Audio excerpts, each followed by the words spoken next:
कुरुक्षेत्र गीता जयंती महोत्सव के बाद जयराम संस्थाएं प्रयागराज महाकुंभ में निरंतर श्रद्धालुओं व संतों की कर रही है सेवा। कुरुक्षेत्र से बड़ी संख्या में जयराम आश्रम शिविर में पहुंचकर प्रयागराज महाकुंभ का स्नान कर चुके हैं। भगवान श्री कृष्ण के श्रीमुख से उत्पन्न पावन गीता की जन्मस्थली कुरुक्षेत्र में गीता जयंती महोत्सव में पिछले करीब 4 दशकों से अहम आयोजन करने वाली श्री जयराम संस्थाएं परमाध्यक्ष ब्रह्मस्वरूप ब्रह्मचारी के सानिध्य में प्रयागराज महाकुंभ 2025 के अवसर पर जयराम आश्रम शिविर के माध्यम से निरंतर सेवा कर रही हैं। श्री जयराम संस्थाओं के मीडिया प्रभारी राजेश सिंगला ने बताया कि जयराम शिविर में प्रतिदिन विद्वान ब्राह्मणों व ब्रह्मचारियों द्वारा हवन यज्ञ व पूजन के साथ अन्य क्षेत्र में अखंड भंडारे की व्यवस्था की गई है। इसमें प्रतिदिन हजारों लोग भोजन ग्रहण कर रहे हैं। इसी के साथ आधुनिक स्वास्थ्य सेवाओं से युक्त व कुशल डॉक्टरों की टीम के साथ मोबाइल वैन भी महाकुंभ में उपलब्ध करवाई गई है। महाकुंभ में श्रद्धालुओं व संतों की सेवा के लिए परमाध्यक्ष ब्रह्मस्वरूप ब्रह्मचारी 24 घंटे शिविर में मौजूद हैं। वे स्वयं शिविर में चल रही सेवाओं तथा सहयोग की मॉनिटरिंग कर रहे हैं। सिंगला ने बताया कि जयराम आश्रम के विशाल शिविर में पिछले करीब 1 महीने से लाखों श्रद्धालु एवं हजारों संत महापुरुष पहुंच चुके हैं। जयराम शिविर में अंतर्राष्ट्रीय ख्याति प्राप्त विख्यात कथावाचक पूज्य श्री रमेश भाई ओझा भाई श्री भी परमाध्यक्ष ब्रह्मचारी से मिलने पहुंचे थे। उन्होंने ब्रह्मचारी साथ विस्तार में सनातन एवं अध्यात्म पर चर्चा की। रमेश ओझा ने महाकुंभ के धार्मिक और सांस्कृतिक महत्व पर अपने विचार साझा किए और महाकुंभ के माध्यम से भारतीय संस्कृति की गहरी समझ को उजागर किया। रमेश भाई ओझा ने देश के विभिन्न राज्यों में परमाध्यक्ष ब्रह्मस्वरूप ब्रह्मचारी द्वारा भारतीय संस्कृति एवं संस्कारों को मजबूत करने, संस्कृत भाषा के प्रचार प्रसार के लिए श्री जयराम संस्कृत महाविद्यालयों व विद्यालयों के संचालन, गौ संरक्षण, कन्या शिक्षा, विज्ञान, तकनीकी संस्थान एवं योग संस्थाओं की कुशलतापूर्वक संचालन की भी खुले मन से सराहना की। सिंगला ने बताया कि ब्रह्मस्वरूप ब्रह्मचारी महाराज के सानिध्य में प्रातः हवन पूजन के साथ शिविर में अनवरत चल रहे अन्य क्षेत्र में संस्था के सम्मानित सदस्य राहुल गोयल सपरिवार, बृजमोहन गर्ग सपरिवार आदि श्रद्धालुओं ने इस सेवा कार्य में सहयोग किया है। वहीं जयराम संस्थाओं के परमाध्यक्ष ब्रह्मस्वरूप ब्रह्मचारी महाराज जी ने कहा, महाकुंभ में संतों का ज्ञान ही है मां सरस्वती का प्रवाह।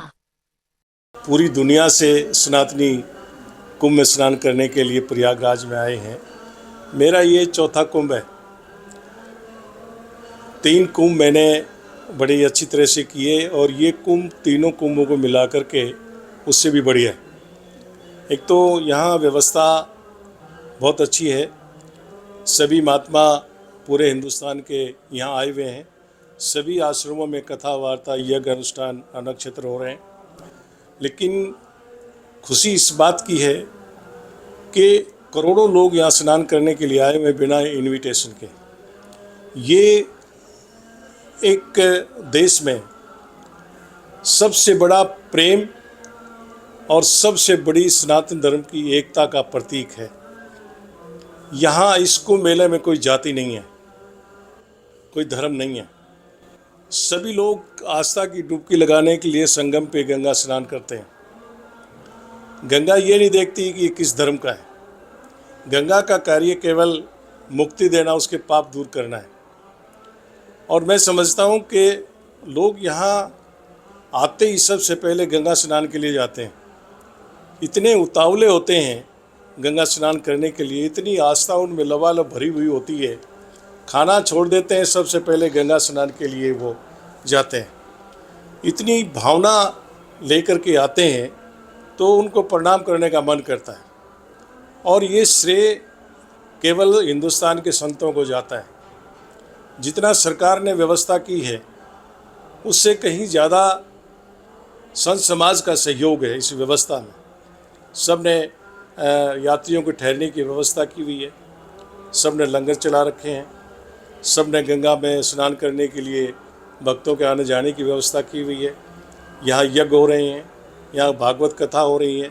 जहाँ गंगा में स्नान करने से शरीर का मैल उनका धुलता है, तो आस्था से स्नान के साथ साथ कथा सुनते हैं तो उनका मन का मैल भी धुलता है। पवित्र मन से, पवित्र भाव से यहाँ आकर के लोग अपने आप को धन्य मान करके जाते हैं कि मेरा कोई पुण्य उदय हुआ है, जो मैं संगम में 12 साल का जो कुंभ मेला आता है इसमें स्नान करने का मुझे अवसर मिला। महात्माओं ने अच्छी व्यवस्था कर रखी है सबके ठहरने की। जैसे भी है पुराली मिलती है भगत को तो उस पुराली पे सो करके अपने आप को धन्य मानता है। लेकिन ये बात मैं दोबारा इस बात को कह रहा हूँ कि इस कुंभ मेले में कोई जात पात भेदभाव नहीं है, कोई छोटा बड़ा नहीं है, सब अपनी आस्था से स्नान कर रहे हैं। सारे महात्मा, जितने भी महात्मा हिंदुस्तान के कोने कोने से आए हैं, सब एक ही संदेश देते हैं कि सनातन धर्म दुनिया का सबसे बड़ा धर्म है। इससे हमें ये प्रेरणा मिल रही है कि हिंदुस्तान में सनातन धर्म जो हमारा है, देखना है, इसको पहचानना है, तो इलाहाबाद प्रयागराज में ये कुंभ का मेला देखा जा सकता है, जहाँ एकता का प्रतीक है।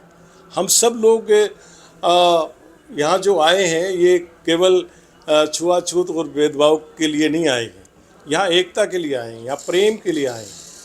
सनातन धर्म जो पूरी दुनिया का एक सरताज है, उसको मेंटेन करने के लिए आए हैं। तो ये यहाँ से दिख रहा है, सब लोग इस बात को मान रहे हैं कि भाई एक सनातन धर्म का बहुत बड़ा गुलदस्ता है। इसकी महक सबको देखने को, महसूस करने को मिल रही है। पढ़े लिखे संत भी हैं, तो आगे त्यागी संत भी हैं, जो पता नहीं कितनी उनकी उम्र है उसका पता नहीं है, कंदराओं में रहते हैं, कब से रहते हैं ये पता नहीं है, और अलग अलग वेशभूषाओं में हैं। तो बाहर के लोग, मीडिया इसलिए आता है कि भाई ये इसकी रिसर्च करते हैं कि इतने बड़े त्यागी हिंदुस्तान में संत हैं, इसकी क्या वजह है, इसकी क्या वजह है। सिर्फ यही है कि उनकी तपस्या है, भगवान के प्रति उनकी आस्था है, सनातन धर्म के प्रति प्रेम है, गंगा में आस्था है। यहाँ तीन चीज़ें हैं, यहाँ गंगा है, यहाँ यमुना है, लेकिन सरस्वती दिखाई नहीं देती है। दो यमुना जी दिखाई देती हैं, दर्शन होते हैं, गंगा जी के भी दर्शन, तो सरस्वती के दर्शन नहीं होते। तो सरस्वती क्या है, कहाँ है सरस्वती? सरस्वती है संतों की वाणी, जो संतों के प्रवचन और कल्याण के जो बातें कहते हैं संत महात्मा कथाओं में, वो जो उनका कहना है वो सरस्वती है। तो तीनों का संगम यहाँ है, और तीनों के संगम में यहाँ लोग आकर के डुबकी लगाते हैं। इसके ऊपर बाहर के लोग आकर के ये देखते हैं कि वास्तव में ये चीज़ क्या है, कैसे ये लोग इतना एकजुट हो जाते हैं, इसकी वजह क्या है? इसकी वजह है कि हमारे सनातन धर्म में हमारी आस्था।